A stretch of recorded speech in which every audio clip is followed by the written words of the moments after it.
नमस्कार मैत्रिणींनो. आज आपण एका अशा अतिशय सुंदर पण तितक्याच नाजूक नात्याबद्दल मी आज तुमच्याशी थोडक्यात बोलणार आहे. म्हणजे माझे जे विचार आहे ना ते आज मी तुमच्या समोर मांडणार आहे.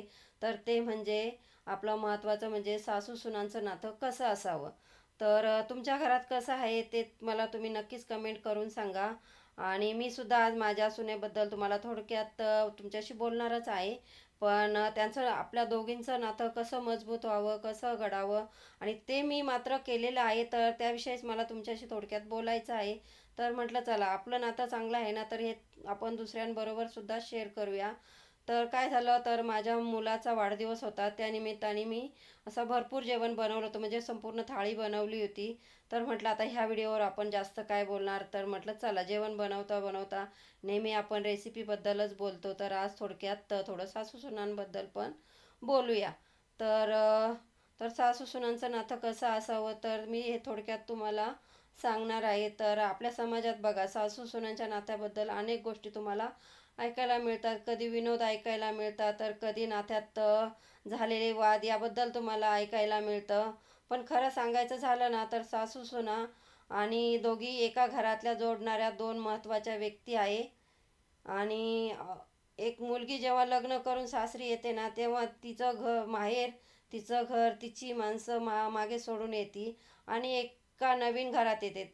तिच्यासाठी प्रत्येक गोष्ट नवीन असते. नवीन घर, नवीन माणसं, नवीन पद्धती आणि नवीन जबाबदाऱ्या. त्यावेळी ती जर त्यावेळी जर सासूने तिचा हात धरून म्हटलं ना, घाबरू नकोस, हे तुझंच घर आहे, काहीही चुकलं तरी आपण दोघी मिळून ते सुधारू शकतो. त्या मुलीला किती मोठा आधार मिळेल हे तुम्ही लक्षात घ्या. तर कारण सून घरात येणारी मुलगीसुद्धा कोणाची तरी लाडकी मुलगी असते. तिच्या आईवडिलांना तिला प्रेमाने वाढवलेलं असतं. त्यावेळी त्यामुळे नवीन घरात आल्यावर तिला प्रेमाची आणि आपलेपणाची खूप गरज असते. जशी सासू आपल्या सुनेची बाजू समजून घेते ना, तशीच सुनेने सुद्धा सासूची बाजू समजून घेतली पाहिजे. सासूने अनेक वर्ष हे घर सांभाळलेलं असतं, मुलांना वाढवलेलं असतं. घरातील प्रत्येक व्यक्तीची काळजी तिने घेतलेली असते. त्यामुळे अचानक घरात जेव्हा नवीन एक व्यक्ती येते ना आणि सगळं घर बदलतं, तर तिलाही काही काळ लागतो. म्हणूनच सासूने सुनेला समजून घ्यावं आणि सुनेने सासूला समजून घ्यावं. दोघींनी एकमेकींची जागा जर स्वतःला ठेवून पाहिलं ना, तर अनेक समस्या आपोआप सुटू शकतात. आपण अनेकदा म्हणतो की सून माझं ऐकत नाही आणि सून म्हणते सासू माझं ऐकत नाही, ऐकून घेत नाही. पण आपण कधी विचार करतो का की आपण एकमेकींना ऐकून तरी घेतोय का? नातं टिकवण्यासाठी नेहमी समोरच्यांनीच बदलण्याची अपेक्षा करण्यापेक्षा आपण स्वतःपासून सुरुवात केली पाहिजे. सासूने सुनेला प्रत्येक गोष्टीत चुका दाखवण्याऐवजी तिच्या चांगल्या गोष्टींचं कौतुक जर केलं ना, तर सुनालाही सासूच्या अनुभवाचा आदर करावा लागतो. कारण अनुभव हा वयाबरोबरच येतो आणि नवीन विचार हे पिढीबरोबर येतात. जुन्या अनुभवाची आणि नव्या विचारांची सांगड घातली ना, तर घर आणखी सुंदर होऊ शकतं. त्यातलेच तुम्हाला काही मी उदाहरणं सांगते. का स्वयंपाकाची पद्धत वेगळी असू शकते, घर चालवण्याची पद्धत वेगळी असू शकते, मुलांना वाढवण्याची पद्धत वेगळी असू शकते. पण प्रत्येक वेगळा विचार चुकीचा असेलच असं नाही. कधी सासूने सुनेला ऐकवावं, तर कधी सुनेने सासूचा अनुभव मान्य करावा. माझंच बरोबर असं म्हणण्यापेक्षा आपण दोघी मिळून योग्य मार्ग शोधू असं म्हणणं महत्त्वाचं असू शकतं. सर्वात महत्त्वाची गोष्ट म्हणजे एकमेकींबरोबर एकमेकींची तुलना केली नाही पाहिजे. माझ्या मुलींनी असं केलं असतं, माझ्या माहेरी असं होतं, माझ्या वेळेला आम्ही नेहमीच असं केलं, अशा तुलना एकमेकींबरोबर केल्या नाही पाहिजे. सुनेनी पण केल्या नाही पाहिजे आणि सासूनी पण केल्या नाही पाहिजे. प्रत्येक काळ हा वेगळा असतो. प्रत्येक व्यक्तीसुद्धा वेगळी असते. त्यामुळे एकमेकींची तुलना करण्यापेक्षा एकमेकींना समजून घेतलं पाहिजे. आणि सर्वात महत्त्वाचं म्हणजे मुलगा किंवा नवरा यांच्याबरोबर सासू-सुनेने एकमेकींची तक्रार करण्यापेक्षा शक्य असेल तर ते आपसातच ते शांतपणे बोललं ना, तर ते घरातले तंटे कधीच वाढणार नाही.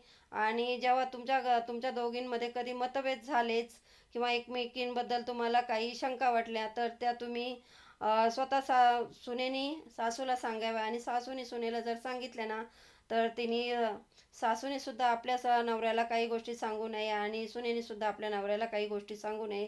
दोघींनी जर एकमेकींमध्ये जर हे विचार जर मांडले ना, तर ते घरात कधीच तंटे होणार नाही. असे जर विचार तुम्ही एकमेकींबरोबर मांडले तर. कारण तिसऱ्या व्यक्तीबरोबर बरोबर आपली जर तक्रार नेली ना, तर घरातल्या छोट्या छोट्या गोष्टींचे रूपांतर मोठ्या भांडणात होऊ शकतं. कधी कधी सासूला सुनेची एखादी गोष्ट आवडत नाही, पण तीच जर तिने प्रेमाने जर सांगितली ना, तर सून सुद्धा का प्रेमाने एकदम ती गोष्ट करायला कधीच नकार देणार नाही. आणि सुनेलाही सासूची एखादी गोष्ट जर मान्य नसली ना, तर तिने सुद्धा ती प्रेमाने जर सांगितली ना, तर ती सुद्धा शांतपणे ऐकून घेईल.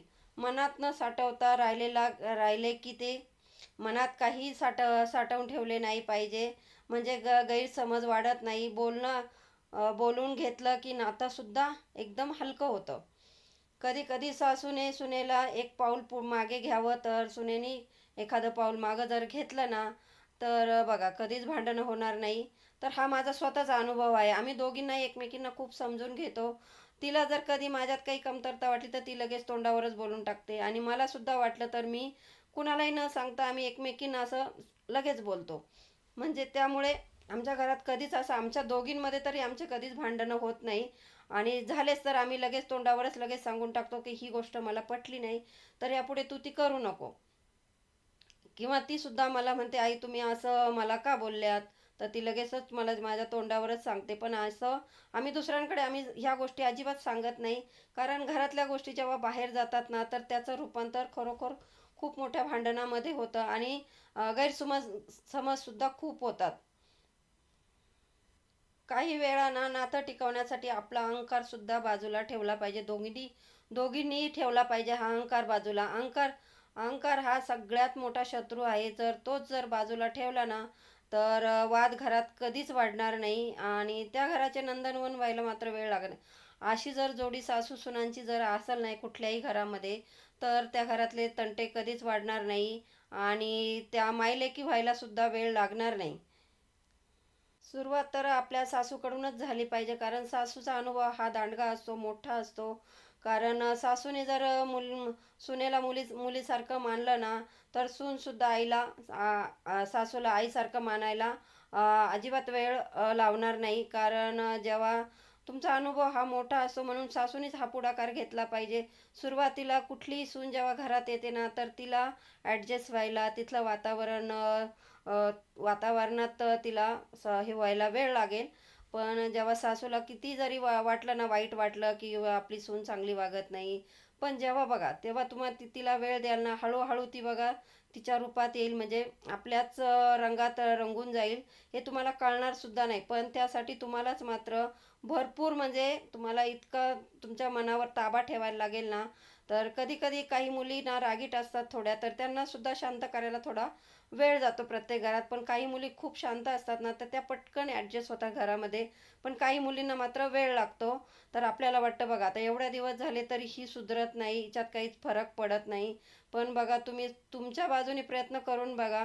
तर जेव्हा तुम्ही स्वतः प्रयत्न कराल ना, तर बघा ती मुलगीसुद्धा स्वतःहून प्रयत्न करेल. कारण आपली आई म्हणजे सासू तर आपल्याला अगदी आईसारखीच आपल्याला जीव लावते किंवा आपल्या सगळ्या गोष्टी आपल्या हे समजून घेते. तर ते जर तुम्ही समजून घेतलं ना, तर ती मुलगीसुद्धा बदलायला तिलासुद्धा वेळ लागणार नाही. पण हे नातं मात्र एक दिवसात तयार होत नाही. यासाठी वेळ द्यावा लागतो, विश्वास निर्माण करावा लागतो आणि महत्त्वाचं म्हणजे प्रेम द्यावं लागतं. सर्वात महत्त्वाचं म्हणजे एकमेकींना स्वीकारलं पाहिजे, तरच हे नातं अगदी मजबूत होईल. सासूने हे लक्षात ठेवलं पाहिजे की माझ्या मुलाचं लग्न झालं म्हणजे माझं स्थान कमी झालं, असं नसतं. कारण प्रत्येक नात्याला वेळ आलेली असते आणि त्याचा आयुष्यसुद्धा तसंच तसंच कमी होत जातं. जेव्हा तुम्ही सुद्धा कधी एकेकाळी सून होता, तेव्हा तुमची सासू पण ती त्यावेळेस तुम्हाला अशाच गोष्टी सांगत होती. तर प्रत्येकाने अशाच जर म्हणजे पिढ्याने पिढ्या तुमचा बदल होणार आहे आणि पिढ्याने पिढ्यांच्या मुलींमध्ये सुद्धा बदल होणार आहे. प्रत्येक पिढीने पिढी आता आपण जेव्हा जुन्या काळी होतो ना, तेव्हा आपल्या सासवा वेगळ्या होत्या. तर त्याबद्दल त्याचंच उदाहरण देऊन आपण आपल्या सुनेला आपले असे टोमणे मारले नाही पाहिजे, की बघा मी किती त्रास काढला, तर माझी सासू तर मला असा त्रास देत होती. तर हे मात्र विसरून गेलं पाहिजे आणि पुढे त्यांना आपल्या सुनेला मुलीसारखंच मानून तिला सुद्धा तेवढंच प्रेम दिलं पाहिजे आणि तिला सुद्धा सांगितलं बाई, मी जे काढलं ना ते तुला काढायला नाही लागलं पाहिजे किंवा जे माझ्या मुलीला त्रास झाला ना तो मात्र तुला व्हायला नाही पाहिजे. तर असं बघून जर त्या सुनेबद्दल सासूने जर वागलं ना, तर ती मुलगीसुद्धा आपल्या सासूला आई आई नक्कीच मानेल आणि ती सुद्धा सासूला अजिबात त्रास देणार नाही. तुम्ही हे करून बघा, तुम्हाला समजेलच. नाती ही रक्तानीच बनत नाही, तर ही नाती प्रेमाने सुद्धा बनतात. सासू आणि सुनेनी एकमेकींचा हात धरला, एकमेकींना समजून घेतलं, एकमेकींचा आदर केला, सुखदुःखात एकमेकींची साथ दिली ना, तर घरात कधीच भांडणं होणार नाही आणि प्रत्येक सासूला वाटेल की मला अशीच सून मिळावी, अशीच मुलगी मिळावी. आणि बघा अशा प्रकारे असे मी थोडक्यात माझे आज तुमच्यापुढे हे विचार मांडलेले आहेत. तर तुम्हाला हे माझे विचार पटले की नाही हे सुद्धा तुम्ही मला कमेंट करून नक्की सांगा. त्याचबरोबर आपली आजची थाळी संपूर्ण थाळी तयार झालेली आहे. तर ही थाळीतले बरेच व्हिडिओ मी चॅनलवर टाकलेले आहे. तिथे जाऊन ते व्हिडिओ तुम्ही बघू शकता आणि माझा संपूर्ण व्हिडिओ तुम्ही नक्की बघा आणि आमच्या सासू-सुनेची जोडीसुद्धा तुम्हाला कशी वाटली हे सुद्धा मला कमेंट करून नक्कीच सांगा. व्हिडिओला लाईक करा, शेअर करा आणि सबस्क्राईब करायला मात्र विसरू नका. व्हिडिओ बघितल्याबद्दल थँक यू. धन्यवाद.